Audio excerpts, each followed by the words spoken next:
The live TV, सच सबसे आगे। नमस्कार, आपके साथ मैं हूं Aditya Kumar. The live TV देख रहे हैं आप।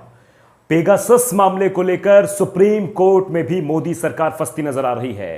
दरअसल मोदी सरकार की तरफ से वकील ने, यानी केंद्र सरकार के वकील ने यह दलील दी कि यह सब फर्जी है। ये जो पेगासस पर बातचीत चल रही है, पेगासस मामले को विपक्ष उठा रहा है, जो 500 लोगों की चिट्ठी आ गई, वो सब फर्जी है। लेकिन केंद्र सरकार को फटकार लगाते हुए सुप्रीम कोर्ट ने कहा, आप पहले समिति बनाइए, इसकी जांच करिए, क्योंकि जांच के आदेश विदेशों में भी हो गए हैं कि पेगासस मामले को लेकर जांच होनी चाहिए और पेगासस से मामले निकल कर सामने आने चाहिए। तो मोदी सरकार अब सुप्रीम कोर्ट में फंसती नजर आ रही है, क्योंकि सुप्रीम कोर्ट में याचिकाओं की झड़ी लग गई है पेगासस मामले को लेकर, पेगासस मुद्दे को लेकर, कि आखिरकार लोगों की जासूसी क्यों कराई गई, इसके पीछे की वजह क्या थी, ये सभी जानना चाहते हैं। ये पूरा देश जानना चाहता है कि आखिरकार मोदी सरकार लोगों के, जजों के, वकीलों के, पत्रकारों के और विपक्ष के नेताओं के फोन में पेगासस क्यों डाल रही, और डालने के साथ साथ उनकी जासूसी करके क्या जाहिर करना चाह रही है। क्या उसे इतनी वो असहज अपने आप को महसूस कर रही है, इतना ज्यादा कि अपने लोगों में जो उनकी पार्टी के खुद थे, उनके जो है उसमें पेगासस डाला गया। अब सुप्रीम कोर्ट ने इस पूरे मामले पर एक्शन लेना शुरू कर दिया है और एक एक पहलू पर जांच कर रही है और समिति बनाने की बात कही गई है।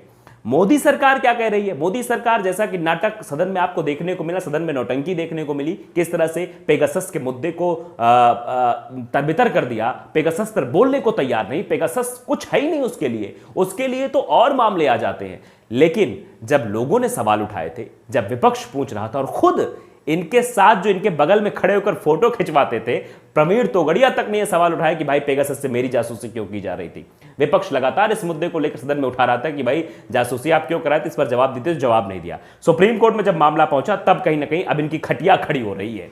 अब ये गिड़गिड़ा रहे हैं, अब ये बौखलाए हुए कि आखिरकार क्या, क्योंकि मामला तो सुप्रीम कोर्ट में है, एक बड़ी अदालत में है, और बड़े अदालत में बड़ा फैसला अगर आ गया तो सरकार की किरकिरी हो जाएगी, और सरकार के वकील इसीलिए गिड़गिड़ा रहे हैं। और मोदी सरकार की सिट्टी पिट्टी गुम है कि अब आगे जवाब क्या देंगे। समिति बनेगी, 10 दिन के अंदर जांच रिपोर्ट सौंपने की बात की गई है। पूरा मामला थोड़ा सा आपको बता देते हैं।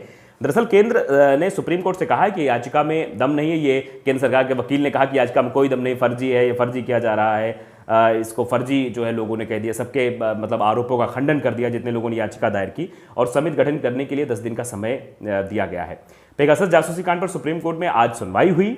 इस दौरान केंद्र सरकार ने पेगासस मामले पर जवाब दाखिल किया। सरकार की ओर से 2 पन्ने के संक्षिप्त हलफनामे में जासूसी के आरोपों का खंडन किया गया है।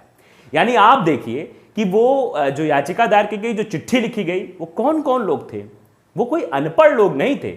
पता नहीं है मोदी सरकार कैसे काम कर रही है। वो कह रही कि भाई इस पे कोई वही नहीं है, कोई मतलब ही नहीं पेगासस पर। अरे जिन्होंने चिट्ठी लिखी थी उसमें शिक्षाविद शामिल थे, उसमें वकील शामिल थे, बड़े बड़े वकील थे, बहुत बड़े साहित्यकार भी लोग उसमें शामिल थे। जो 500 लोगों की चिट्ठी सुप्रीम कोर्ट तक पहुंची थी, उसके बाद याचिकाएं पहुंची, उनमें कोई मूर्ख लोग नहीं थे। आप जनता को मूर्ख बना सकते हैं, जनता को आप ये करते रहते हैं। हमेशा से आपकी ये नियत रही है कि जनता को बरगला के उनको दूसरे मुद्दे में भटका के, ताकि वो जो ज्वलंत मुद्दे हैं, जो उनके विकास से रिलेटेड मुद्दे हैं, उनको भूल जाए और दूसरे मुद्दों पर आ जाए। यही आप हमेशा से करते आए हैं। लेकिन आप समझ लीजिए कि आप सुप्रीम कोर्ट में मामला पहुंचा है, सुप्रीम कोर्ट में कलई आपकी जब खुलेगी ना, तब आपको समझ में आएगा कि आपने क्या कारनामा किया था, क्यों लोगों की जासूसी करवा रहे थे, इससे आपको क्या फायदा होने वाला था। जब इन सवालों के जवाब आपको देने पड़ेंगे, और ये जो हुआ, क्योंकि आप देखिए कि किस तरह से ये मामला विदेशों तक पहुंचा। इस पूरे मामले को लेकर फ्रांस में जांच शुरू हो गई, इजराइल में खुद जांच शुरू हो गई, जहां का ये स्पाईवेयर है। वहां पे जितने भी क्लाइंट उसके थे, सभी क्लाइंट को रद्द कर दिया गया, उसमें से भारत भी क्लाइंट शामिल था। और ये महाशय कह रहे नहीं नहीं, सब हवाई है भैया, सब जो है सब झूठा है। विपक्ष के लोग झूठ बोल रहे हैं। जो दवायर की एक रिपोर्ट कहती है, जहां पर जांच के द्वारा ये पता किया गया, ये जासूसी की बात सामने आई, उसको भी सब झूठा करार दे रहे हैं। यहां तक कि ये बताना चाहते हैं कि भाई पेगासस नामक कोई स्पाईवेयर भारत सरकार की तरफ से नहीं खरीदा गया। मामला ये तब तूल पकड़ने लगा जब ये भी बात निकलकर सामने आई कि जो ये स्पाईवेयर है पेगासस, ये ऐसे नहीं दिया जाता है। ऐसे किसी को नहीं कि जाओ भैया तुम पैसे दो कि ऐसा है, हमको खरीदना है, हमको अपने पड़ोसी की जासूसी करानी है, हमको इनकी जासूसी करानी, दे दो। ऐसा नहीं होता है। इसमें क्या है, दरअसल ये जो स्पाईवेयर होता है, ये सरकारों को दिया जाता है, ताकि सरकार अपनी एजेंसियों जो बाहर, क्योंकि बहुत सारी चीज़ें होती हैं, सब अपनी एजेंसी के हिसाब से, सुरक्षा के लिहाज से उनका इस्तेमाल सरकारें करती हैं। जरूरी है, क्योंकि ये जरूरी भी है कि ऐसा होना चाहिए ताकि पता लगे कि देश में कुछ ऐसी गलत घटनाएं ना घट जाए। लेकिन यहां तो देश से मतलब नहीं है मोदी सरकार को, मोदी सरकार को खुद से मतलब है। इसको यह पता होना चाहिए कि इसके बारे में क्या भ्रांतियां फैलाई जा रही हैं, इनके बारे में कोई गलत तो नहीं बोल रहा, गलत बोल रहा तो उनके खिलाफ हम CBI लगा देंगे, ED उनके पीछे लगा देंगे, सबको हम लगा देंगे। क्योंकि आप तो जानते हैं, आपको ही पता है कि सब तो इन्हीं के पास है भैया, सारा कुछ मसाला इनके पास है और ये हमेशा से करते रहे हैं ऐसा। क्योंकि जब जब चुनाव नजदीक आते हैं ये अपने उन हथियारों का इस्तेमाल करते हैं और शायद यही वजह है कि ये जासूसी कर ये जानना चाह रहे थे कि सामने वाला क्या रणनीति बना रहा है। बताइए, पत्रकारों की जासूसी, देश के लोकतंत्र के चौथे स्तंभ की जासूसी, जो देश को सच दिखाता है, जो इनके खिलाफ थोड़ा सा अगर बोल दे, थोड़ा लिख दे, क्योंकि ये कहा गया है कि पत्रकार और साहित्यकार ये हमेशा से शाश्वत विपक्ष रहे हैं। तो विपक्ष, शाश्वत विपक्ष का हमें करना, सवाल तो भाई आपसे पूछेंगे ना, तो आप तो सवाल जो पूछता है उसकी आप जासूसी कराएंगे।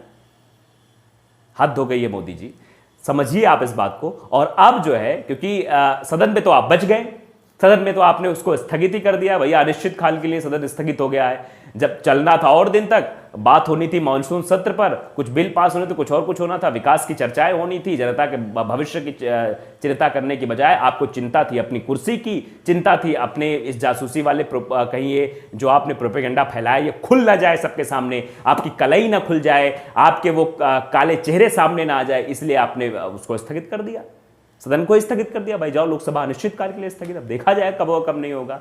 तो ये तस्वीरें जो है देश देख रहा है, मोदी जी ये सब समझ रहा है कि आप किस तरह से चरित्र चल रहे हैं। आप किसानों पर नहीं बोलते हैं, आप पेगासस पर नहीं बोलते हैं, आप बेरोजगारी पर नहीं बोलते हैं, आप महंगाई पर नहीं बोलते, सिर्फ आंकड़ों के जरिए 15 अगस्त को लाल किले पर चढ़ के आंकड़े गिनाते हैं कि हम 100 लाख करोड़, जो 2019 से अभी तक चला रहा है, किसी को समझ ही नहीं आ रहा कि भैया मोदी जी बोल क्या रहे हैं।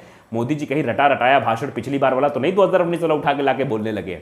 मोदी जी समझिए बात को अब, क्योंकि अब तो आपको जवाब देना पड़ेगा, समय है, अब समिति गठित होगी, देखते हैं 10 दिन में क्या कुछ रिपोर्ट सामने निकल कर आती। लेकिन यह समझना बेहद जरूरी हो जाएगा कि आखिरकार जो आपका चरित्र अभी तक रहा है, जैसा आपने किया है, अब 10 दिन के भीतर जब समिति गठित होगी, जांच होगी उसमें, और जांच में जब आपकी कलई खुलेगी तब आपको समझ में आएगा। और यह देश जान रहा है कि पेगासस के जरिए जासूसी हुई है। हर जगह यह बात है कि भारत में पेगासस, स्पाईवेयर विपक्ष के नेताओं के मोबाइल फोन के अंदर, पत्रकारों के मोबाइल फोन के अंदर, और कुछ तो ऐसे पत्रकार थे जो उनके नुमाइंदे थे, मतलब नुमाइंदे ही कह सकते हैं, जो उनकी भाषा बोलते हैं, सरकार की भाषा बोलते हैं, जिनको मोदी गोदी मीडिया कहा जाता है, उनके मोबाइल में पेगासस था। यहां तक कि प्रवीण तोगड़िया का नाम इसलिए हम ले रहे हैं क्योंकि प्रवीण तोगड़िया अंतर्राष्ट्रीय विश्व हिंदू परिषद के नेता हैं, अध्यक्ष हैं, उनके फोन में था। उन्होंने तो तगड़ी मोदी को सुना दी थी, मोदी और अमित शाह दोनों को सुना दी थी कि भैया बताओ, हमसे बात करते हो, हमारा जो है हमारी जासूसी कराते हो। तो अब यह देखना होगा, आगे समय यह बताएगा कि आखिरकार अब मोदी सरकार क्या पैतरा चलेगी। क्योंकि फटकार तो तगड़ी लगाई है सुप्रीम कोर्ट ने कि अगर कुछ है ही नहीं, क्योंकि एक पुरानी कहावत है कि धुआं अगर उठा है तो आग तो लगी है। अब आग कहां लगी है, लगाई किसने है, यह देखना जरूरी हो जाएगा। धुआं तो उड़ रहा है, धुआं चारों तरफ उड़ रहा है मोदी जी। अब आप फंस रहे हैं, अब आपको जवाब देते नहीं बन रहा है, अब आपके गले में यह पेगासस की हड्डी अटक गई है। अब आपको जवाब तो देना पड़ेगा, केंद्र सरकार के वकील को भी वहां जवाब देना पड़ेगा सुप्रीम कोर्ट में कि आखिर बताइए, और समिति गठित कीजिए, जांच कीजिए, और जांच के बाद वो रिपोर्ट भी सौंपते रहिए। जो जांच हो रही है यह भी सुप्रीम कोर्ट ने कहा कि पल पल की रिपोर्ट उसको चाहिए। तो अब देखने वाली बात होगी कि आखिरकार सुप्रीम कोर्ट में अब क्या पेश करती है केंद्र सरकार, अब क्या नया पैतरा चलती है। फिलहाल द लाइव टीवी आप देखते रहिए। अगर द लाइव टीवी को आपने सब्सक्राइब नहीं किया, सब्सक्राइब जरूर कर लीजिए, बेल आइकन जरूर दबाइए, ताकि ऐसी खबरें, सच खबरें आप तक पहुंचती रहें। और हम इसीलिए मेहनत करते हैं, इसीलिए आप तक सच पहुंचाने की कोशिश करते हैं, ताकि जनता को सच जानना जरूरी है। नमस्कार। द लाइव टीवी, सच सबसे आगे।